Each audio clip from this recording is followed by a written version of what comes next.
11च्या 11 ठिकाणी महायुतीचे उमेदवार निवडून येतील ही खात्री पत्रकार परिषदेच्या सुरुवातीलाच देतो. पूर्ण 11 जागांवर जवळजवळ 99.2% मतदान झालेलं आहे आणि या मतदानामध्ये कौल जो निघेल तो महायुतीच्याच बाजूने निघेल.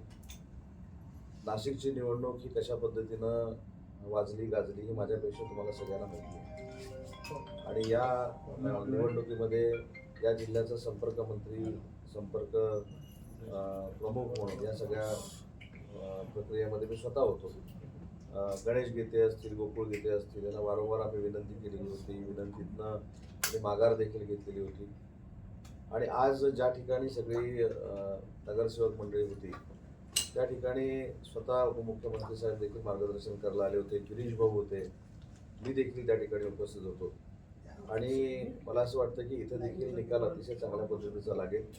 महायुतीचे उमेदवार नरेंद्र दराडे हे फार मोठ्या मताधिक्यानं निवडून येतील असा संपूर्ण 9 बूथवरचा मी जो आता अहवाल घेतलेला आहे, तो आढावा घेतलेला आहे, त्याच्यातनं निष्पन्न झालेला आहे.